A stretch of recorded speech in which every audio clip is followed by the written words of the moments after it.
Hi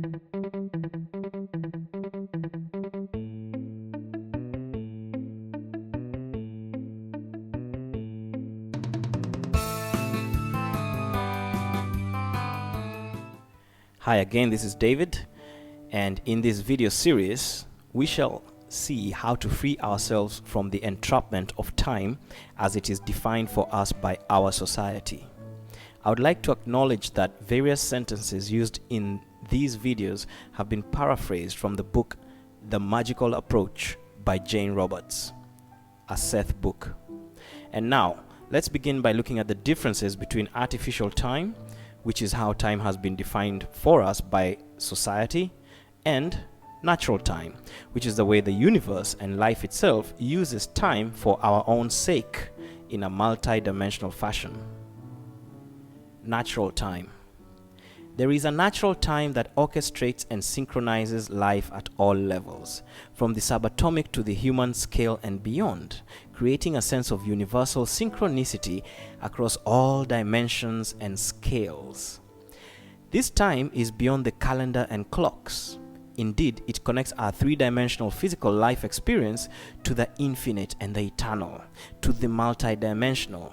It is, indeed, to this natural rhythm that we have culturally overlaid the idea of clocks and calendars, artificial time, which we have attempted to transpose over nature's rhythms.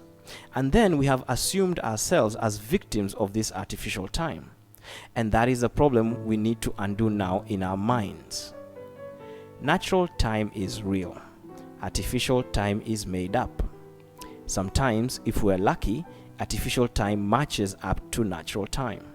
However, it often doesn't. And when it doesn't, we need to realize that we cannot force natural time to obey artificial time. We need to stop feeling guilty or wrong or broken somehow that our psychological artificial time failed to match natural time. The solution is as simple as letting go of artificial time and following natural time. Yet, that scares us. We are afraid of letting go of artificial time. Yet, once you realize the built-in benevolence of natural time, you will see that all it does is help you, and it never tries to harm you.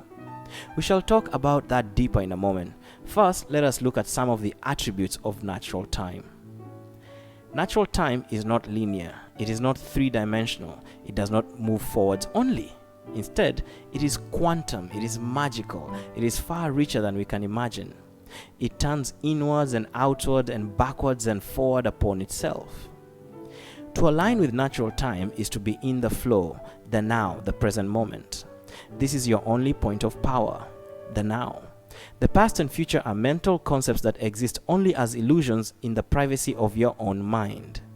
The present now moment, on the other hand, is real and is shared by all creation now, in this moment.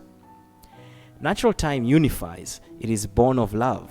Natural time, just like quantum energy, is benevolent. It is not neutral. It is instead inclined towards benevolence, towards healing and evolution, towards betterment.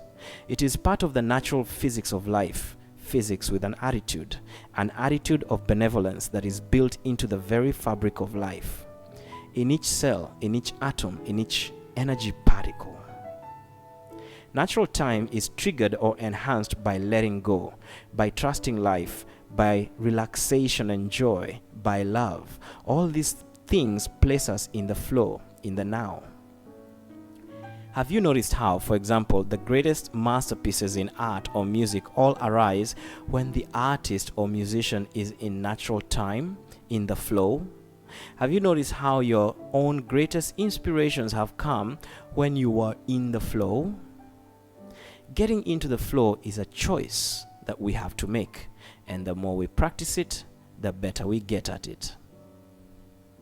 Artificial time. Artificial time is also called cultural time, because it was invented by our culture. It is the calendar, the clock. It is also called assembly line time, industrial time, linear time, consecutive time. It is linear, basic, logical. It is constrained to the three-dimensional physical reality that we know of, and it moves only in one direction.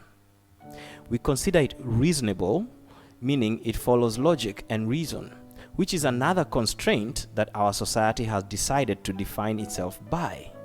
A constraint that forgets that the greater part of life, the vast majority of it in fact, is actually miraculous, and it is beyond logic and reason.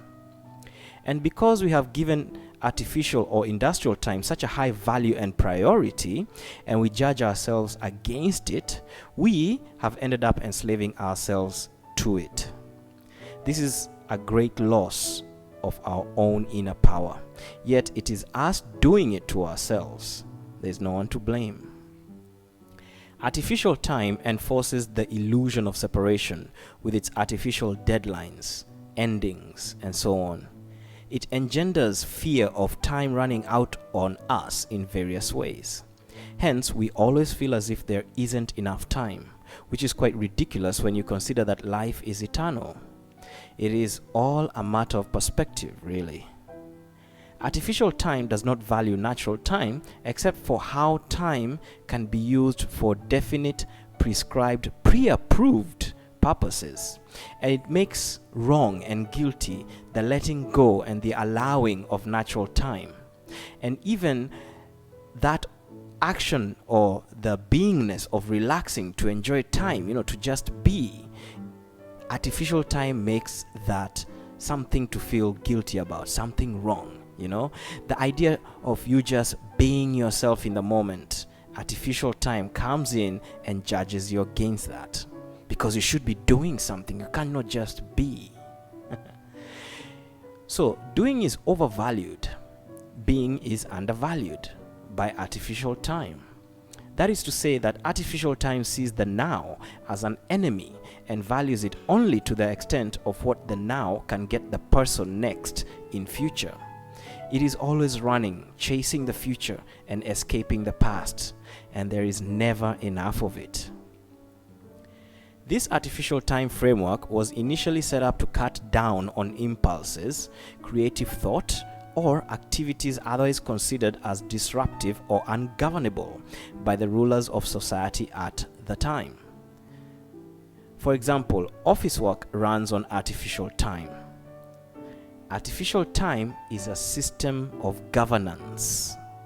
It is designed to cut down on impulses, creative thoughts, and activities otherwise considered as disruptive or ungovernable. Artificial time has its benefits when used wisely and sparingly, for example, to synchronize a meeting time or to bake a cake or cookies. However, when used to govern an entire life through governing an entire day, it can be and often is destructive and limiting, as we all know.